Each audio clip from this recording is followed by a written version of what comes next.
kaka ya ba mouvement citoyen mais ya basi na bango biso na toza awa toza na ba mouvement citoyen na biso olie ya kosala succession ya ba mouvement citoyen ezalaka basangani mais biso sikoyo basi ya ba mouvement citoyen bacombattant to baactiviste femme nde toyokani tosangani mpona kodefendre droit na biso ya basi tanki toza baactiviste mpona kodenonse baviolence oyo esalemaka banda bamarche na biso pacifique bamaltraitance basalaka biso basi surtout baactiviste yango tozwi likanisi ya kosangana biso nyonso ensemble awa mpona kosolola toyeba ndenge nini ya kosala mpona kobongisa na mbala nsima soki bakangi femme activiste soki baviole meme mwasi swati maltraitance moko eza mpona bandeko na biso basi toyeba ndenge nini ya kosolola ngo na bakonzi ya mboka mpona droit na biso message no kolanse na basi mosusu bakozwa libakwa kolanda bino mpe basi mosusu bavai na bandako bakobanga ko région de bino mpo bakobanga gaz bakobanga makile etanga tosengi na basi nyonso oyo baza na ndako baza basi ya novelas te baza basi oyo baza na mayele na motu bakoki kosala koliesa meme mibali oyo baza na bango tozosenga na bango barejoindre biso balanda biso toza basi oyo ya kokende kosala violence na balabala babwakela biso bagazi te mpo mwasi akendaka kobwaka bagazi te mwasi akendaka kosolola mpo anegosie aluka kimia tozosenga na bango barejoindre biso mpona koluka kimia tanke basi oyo nyonso bazali na bandako baa na courage neti biso me bafandi yango tozosenga bango barejoindre biso mpo tozala ebele soki tokomi ebele kongo eza monene biso moko tokokoka te mais ensemble na bango nyonso nde tokosala mosala mpe koyokana ntina niveau likolo bamonake bajeune fille mpe baza na mayele ya kosala mpe ya kotombola mboka message na osenga na oyo azali collègue na bino mwasi azali na lito ya mokonzi ya mboka Antoine Félix Tshisekedi tokosenga na ye akitaka na se mama Denise neti aza mwasi akitaka na se ayokaka mpe peuple oyo eza na se par rapport ya oyo baza pembeni na ye parce que biso toza mosika na ye aoyoka biso malamu te fale akitaka ntina se ayokaka mpe biso oyo toza na se mpo toza basi neti ye toza wana mpona kosunga meme gouvernement ya kodenonse makambo mosusu oyo baa pembeni na ye bayebi yango te mais biso toyebi yango tokoki koyede mpona mboka ekende. Merci mon la grande mbote. Vraiment tomoni bino a etaki basi d'abord koko se présenter. Wingai Mireille Chimanga aza parmi les femmes activistes au Burundi. Oui, Mireille Chimanga, mais je pense que tout ça les autres hommes na Chimanga aussi moukendi. Oui, voilà. Aux liens ezali nini motivé na bitumba oyo pe ya ko rejoindre baninga no basi. Te ezalaki déjà et yé pas ezalaki na makambo yango. Et nous continuons. C'est que Zaki Moko a désir et que tout est lutte, tout continue parce que Congo est à Ah bon, Vandaki, Bosololi Nini, Makambo. Ah, Vandaki d'abord est là qui prise de contact de ma femme et ton demi Sami était la prochaine rencontre de Rotia Base parce que Dengue va le barra toujours 8 mars. On ne voudrait pas être des femmes, on va se cantonner qu'à la date le 8 mars. On voudrait un peu épanzana. Après le 8 mars, on a un thème, mentalité, réfléchir, faites ceci. Mais après le 8 mars, apparemment, c'est comme ceci. Donc nous, on ne veut pas tout ce qu'à la cantonner la date quand il y a le 8 mars, alors que la femme a tout un mois. Et tout le mois même, il y a année il y a 2000. Mais ça, je ne sais pas si la femme qui banga gaz, qui banga lit. Mon message n'est que lutte est à gaz. Ah, tu as des activistes, femmes de cœur. Oui, mais c'est pas la police. Justement, tu as des femmes de cœur. Alors, moi, idée na moko to oyo ko ta lutte, alors bina ko sala bo na ko sala bo. Alors to banga ka ba lutte to. Ton demi samiete la gouvernement au Tokoti na gouvernement ya état de droit. D'abord ton demi samiete gaz et rosalate. Donc les rosalate to ya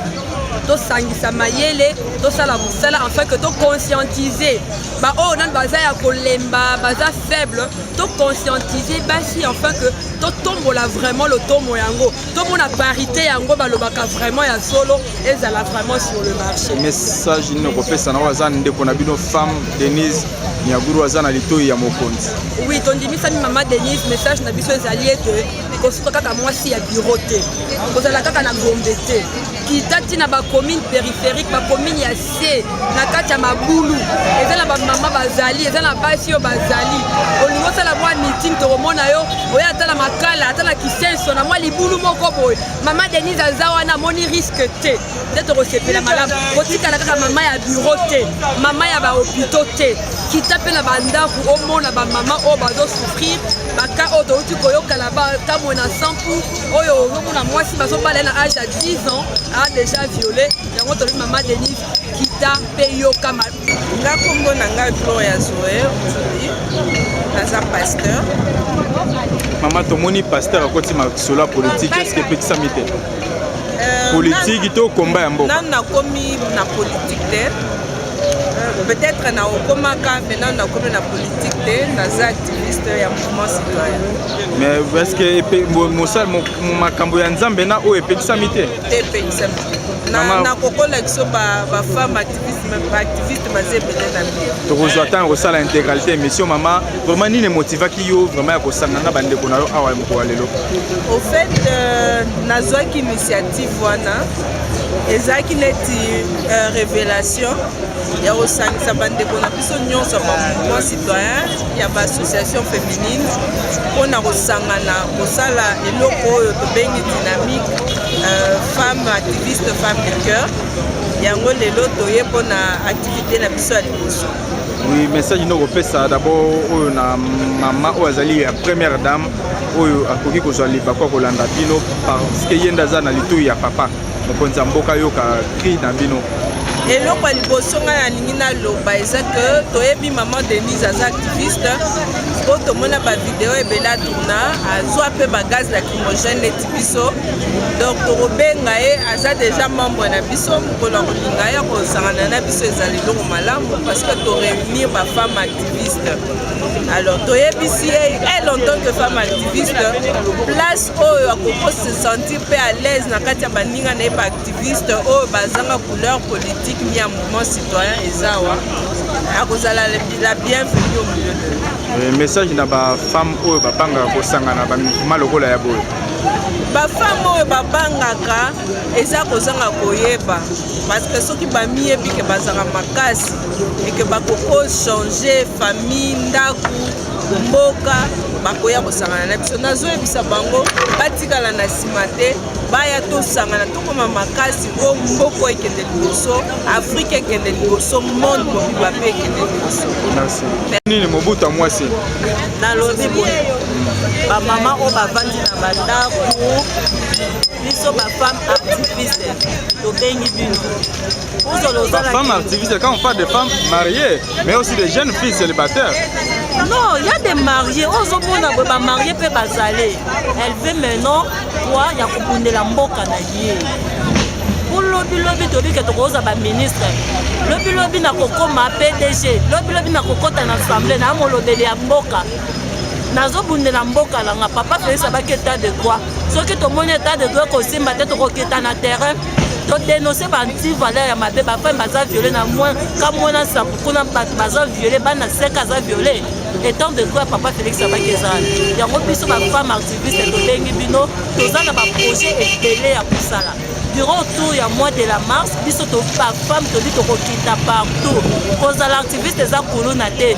baninga na biso basi baza bakabelo ntina makolo baninga na biso basi le 8 mars bazokende na baba kobina mais biso toboyi kobina yango bokolata meme maputa nakolata liputa mpo ninga naza activiste nakolata liputa mpo nakende yango wapi liputa wana nakende kotikela bato baza na prison nga nakolata te tikala lata lipantalo moninga pantalo gaz ekolando même place ovandi gaz eza neti nyonso obwakelinga gaz nazwi ata bazelu na tie nakobika nakobanga ni baute kobetanga lututu na ipeking kuna na otioza na ipeking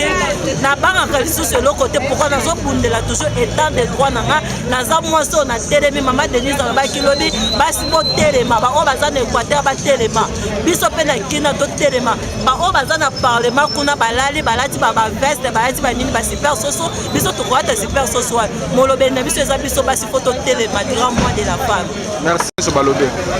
nabakisi kaka ke biso ba femme 7 mois on totelemi mpona kovalorize basi totelemi mpona kosala bomoko mpona tovalorize topesa mwasi lokumu na mwana biso na mwa ya bamama oyo c'est pas seulement na mwa ya mars eza na chaque mois tobanda osala tobanda ovérifie soki non continue oui non biso bo gaz obanga milinga ya kolie bongo milinga gaz non tomesani na gaz papa ya gaz tomesani nango evom c'est quoi totelemi na mwa oyo toza déterminé mpona kovalorize bamama donc eza kaka mpona basi message no kolancer na bajeune fille baza na bandako po bakobanga lit message naza kolancer na basi oyo baza na bandako babanga te la lit ebomaka te liwa eponi moto te liwa eyaka eyebisaka moto te bobanga te nakoyebisa basi wana bavandi na bandako bazosala eloko te barejoindre biso naka elongo liboke moko nde tokosala eloko moko parce que cerveau eza na sexe te cerveau eza na sexe ya mwasi to ya mobali te cerveau kaka moko wana nzambe apesi mwasi nde apesi mobali na tosangana elongo mayele moko nde tokotombola mpe kita na biso na elongo na bamama vraiment tomoni basi batelemi bajeune fille botelemi vraiment nini etelemisi bino totelemi vraiment papa mpona kodéfendre voix ya basi parce que basi souvent bazalaka batia bango lokola baêtre moko faible et tout ça mais totelemi sikoyo mpona kodéfendre voix ya basi oyo baza faible oyo tosangani mpona message no olasela babasi mosusu bakobanga koya na terrain kosangana na bino message okopesa na basi oyo bakobanga kosangana na bino keno anere koya kolokota bino kaka nde bovandaki wana message kopesa bango eza balongola kobanga odela nyonso tusema balongola kobanga parce que mwasi aza na importance makasi oyo totolinga changement na mboka ya mokili il faut apport à mwasi soki basi bazwi kobanga bazongi nsima mokili moye ekende dose kozala te alors nous avons besoin d'elle en tout cas batelema esika bazali moko moko pour que tout est soutenu le main dans la main pour apporter un changement na kati ya mboka na biso mpe na une mise au point. La première rencontre d'abord pour toutes les femmes que vous voyez. Il y a eu une première rencontre pour beaucoup. Évidemment, il y en a eu précédemment. Mais aujourd'hui, c'était uniquement pour parler de la femme, pour parler des droits de la femme. Parce qu'au fait, il y a une différence de la journée internationale de la femme et de la journée internationale des droits de la femme. Donc nous avons essayé de résumer tout ça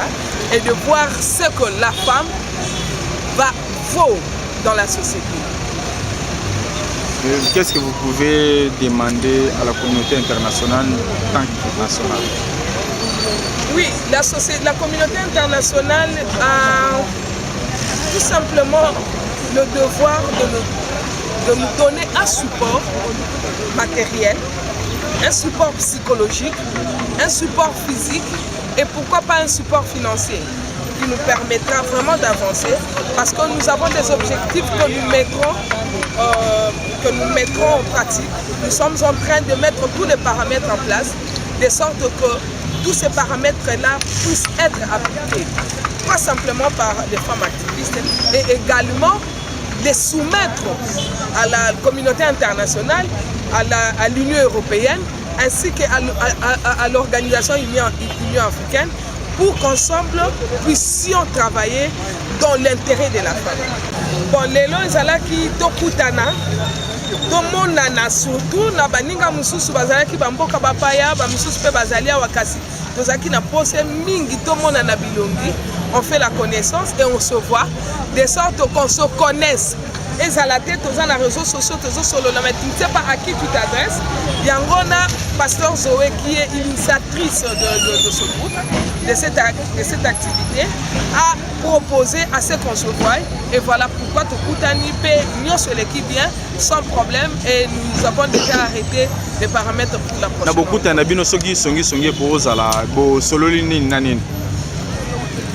malgré la stratégie de dévoiler en la place publique.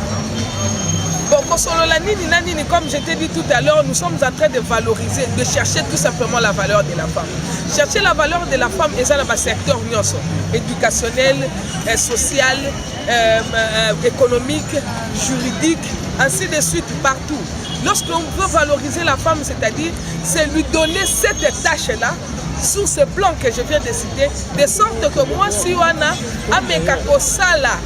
mais ameka komonisa oyo ya yebi par rapport ya oyo bazo senga école zo senga ya ça. Je fais des audiences dans des prisons. J'ai vu des femmes accoucher dans des prisons. J'ai assisté des magistrats de toutes sortes. J'ai intercédé, intervenu, mais parce que la matière pénale n'a pas de pitié. Le droit, c'est le droit, la Bible, c'est la Bible. C'est deux choses différentes. On punit toujours. Mais tu vois comment la femme est, parfois, aux autres qui